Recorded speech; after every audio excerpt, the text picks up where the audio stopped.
At dahil nga dyan, sa pagnanakaw na yan, ito yung pinakamasakit na pwedeng mangyari. Alam nyo, pasintabi po sa mga kapanood ho nito ha. Kung medyo mababaw luha nyo, pero ako talaga sobra akong, siguro ngayon, baka mapigilan ko na kasi naiiyak ko na to kanina. Pero grabe, panoorin nyo to. Sir President, parang nakakaiyak lang po. Wala na po kami makapitan. Grabe. Wala na tumutulong, walang mautangan. Walang tumutulong, walang mautangan. Alam, Grabe. na ng gobyerno ng problema namin ngayon makakuha ng ayuda. Grabe. Alam mo dito, yung iyak ni tatay, hindi ko napansin na may na may sounds. Kaya ini-stop ko agad, baka na naman tayo, magurgur.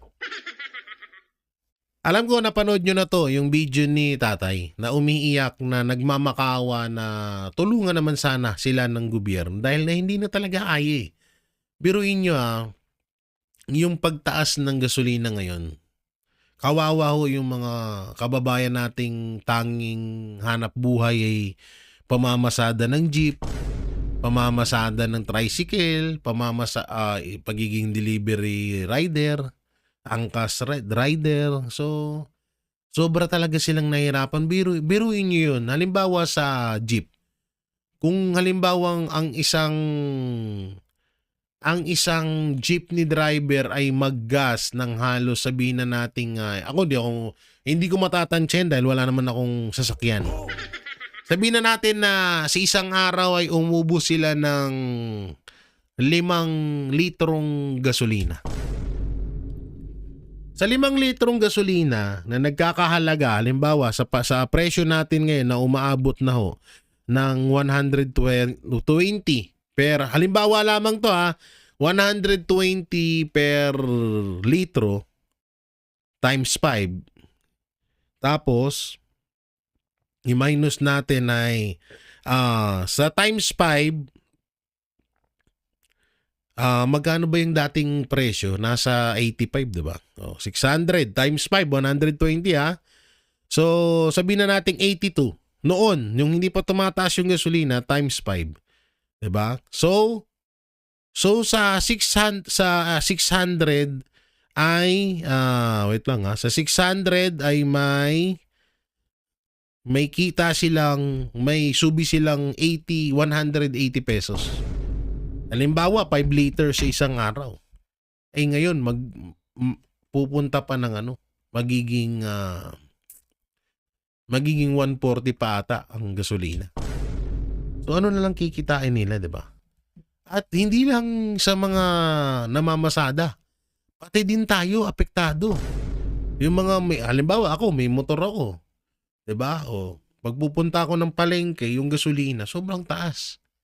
Kaya sobra talaga. Dito yung video na to ni tatay, sobrang naluha talaga ako na utang na sobrang demonyo ng gobyerno na alam mo yun na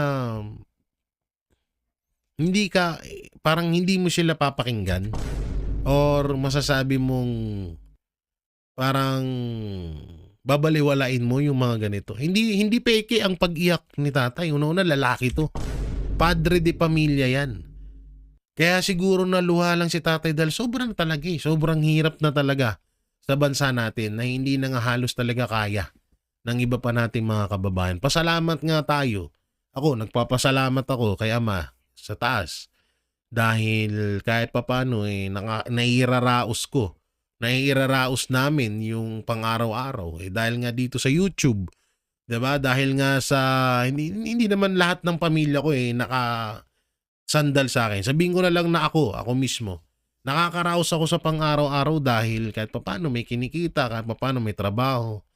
'Di ba? Hindi lang naman YouTube lang din ang trabaho ko. Nangangalakal ako pag extra. Nag-ano ako, sumasayaw ako sa club. Siyempre, extra din yun. May club naman na tumatanggap ng mga may tiyan, di ba? Si Dante Gulapa nga. Hindi, pero joke lang po. Pinapatawa ko lang kayo. So yun nga no, yung mga ganong ano, yung mga ganong senaryo, pag ganito na may nakikita kang mga kababayan mo na umiyak, tapos hindi pinapakinggan ng gobyerno, putang na ugali mo demonyo. Demonyo ka nun, sobrang sama mo nun. 'Di ba? Putang ina. Ewan ko, alam ko na hanapin niyo na lang sa TikTok. Ito yung ano, yung The Situation Report. Panoorin niyo doon, sobrang nakakaiyak tong interview kay Tatay. Grabe, sobrang naiyak ako dito. So yun mga banateros, mga kabiyaya, ano pong may kukomento nyo ho dito sa panibago na namang gagawing pagnanakaw ni Marcos Jr. at dito sa magiging tandem sa 2028 na Duterte sa 2028 national election. So ano po masasabi nyo? I-comment nyo lang po dyan sa baba at ating babasahin nyo. Siyempre, don't forget to like, share, comment, and subscribe sa ating YouTube channel. Pipindot na lang din po yung bell button para lagi kayong updated sa ating mga video araw-araw. So pakidamay na lang din yung join button at super thanks natin. At siyempre, sa lahat ng Banateros Brothers, SMNI at sa pamilyang Duterte. Maraming salamat po sa inyong suporta. So ingat po kayo palagi. God bless and peace and bye-bye. Kami ang boses ng masa, hindi natatakot. Katotohanan lang, di kami nalulunod. Walang bahid ng sismis, lahat ay totoo. Kahit sino ka pa, pag mali ka babanatan ka. Walang pinipiling kulay, wala kaming kinikilingan. Basta para sa bayan, kami lalaban. Pagdama palakpakan, pag mali banatan. Di matitinag, di matatakot, para sa bayan tuloy ang sigaw. Sa harap ng kamera, walang halong takot. Mga baluktot, lahat kayo'y tutumba. Ang hustisya at totoo, yun lang ang mahalaga. Kahit sinong harang, di kami matitinag. Walang pinipiling kulay, wala kaming kinikilingan. Basta para sa bayan, kami lalaban. Pag tama palakpakan, pag mali banatan. Di matitinag, di matatakot, para sa bayan tuloy ang sigaw. Kung nasa tama ka, ikaw ay aming kasama. Pero pag mali ka, handa ka na bang mabasag? Banateros kami, walang inuurungan. Dahil bayan muna, bago ang sarili.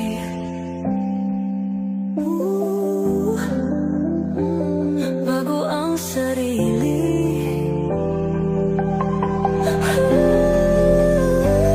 Pag tama palakpakan, pag mali banatan.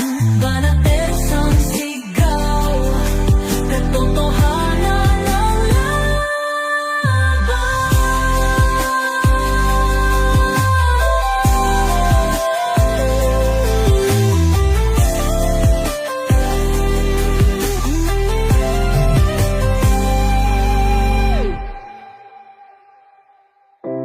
Sa harap ng kamera,